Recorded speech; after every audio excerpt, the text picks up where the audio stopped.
बुलेटिनच्या सुरुवातीलाच एक महत्त्वाची बातमी समोर येते। महादेव मुंडे हत्या प्रकरणात पोस्टमॉर्टम अहवाल आता समोर आलाय।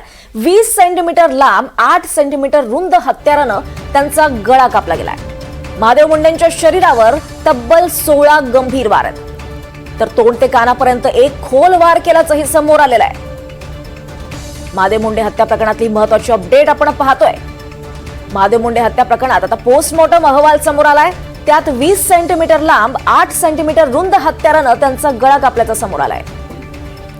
दरम्यान या अहवालात काय आहे आपण पाहूया ग्राफिक्सच्या माध्यमातून। त्यांच्या उजव्या मानेवर 4 वार करण्यात आलेत। तोंड ते कानापर्यंत एक खोल वार आहे, तर शरीरावर तब्बल 16 वार केल्याचं दिसतंय। 20 सेंटीमीटर लांब 8 सेंटीमीटर रुंद आणि 3 सेंटीमीटर खोल गळ्यावर वार आहेत। या मारहाणीमुळे शरीरातून अतिरिक्त रक्तस्राव देखील झालाय। श्वसन नलिका कापलीय, रक्तवाहिन्या तुटल्यात। मानेवर वार करताना घाव चुकला आणि त्यामुळे तोंडावरून कानापर्यंत वार करण्यात आले। डाव्या आणि उजव्या हाताला अंगठ्याजवळ आणि तळ हातावर, त्याचबरोबर मधल्या बोटाजवळ वार करण्यात आलाय। त्याचबरोबर डावा गुडघा खरचटलेला आहे।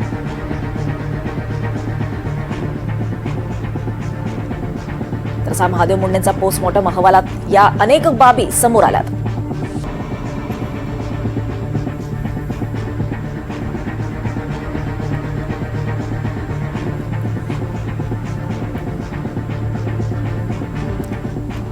तर या संदर्भात अधिक माहिती घेऊयात। आपल्यासोबत आपले प्रतिनिधी आकाश सावंत आपल्यासोबत आहेत। आकाश, महादेव मुंडेचा महत्त्वाचा पोस्टमॉर्टम अहवाल ज्याची प्रतीक्षा होती तो समोर आला आणि अनेक बाबी समोर आल्यात। नेमक्या कोणत्या कोणत्या गोष्टी या तपासात उघड झाल्यात? नक्कीच 19 महिन्यापूर्वी महादेव मुंडे यांचा खून करण्यात आला होता। 21 ऑक्टोबर रोजी त्यांचा खून झाला व 22 ऑक्टोबर रोजी त्यांचा मृतदेह परळीच्या जिल्हा रुग्णालयात शवविच्छेदनासाठी दाखल करण्यात आला होता। त्यानंतर जो अहवाल होता शवविच्छेदनाचा तो तिथली जी तपास यंत्रणा होती त्याच्याकडे डॉक्टरांनी दिला होता।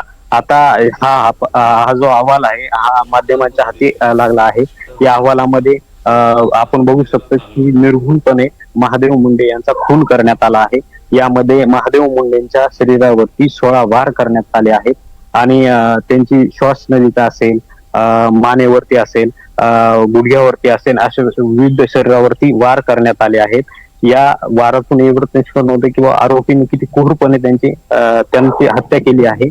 आणि यासाठी पत्नी ज्ञानेश्वरी मुंडे यांनी आरोपींना अटक करा म्हणून गेल्या काही दिवसापूर्वीच पोलीस अधीक्षक कार्यालयासमोर आत्मदहन करण्याचा प्रयत्न केला होता। मात्र ते आत्मदहन पोलिसांनी रोखलं। त्यानंतर त्यांनी त्याच पोलीस अधीक्षक कार्यालयासमोर विषारी औषध प्राशन करून आत्महत्या करण्याचा प्रयत्न केला। त्यांच्यावरती जिल्हा रुग्णालयात उपचार सुरू होते। त्या दरम्यान अनेक लोकप्रतिनिधी असतील, सभागृहात देखील या प्रकरणावरती आवाज उठवण्यात आला होता।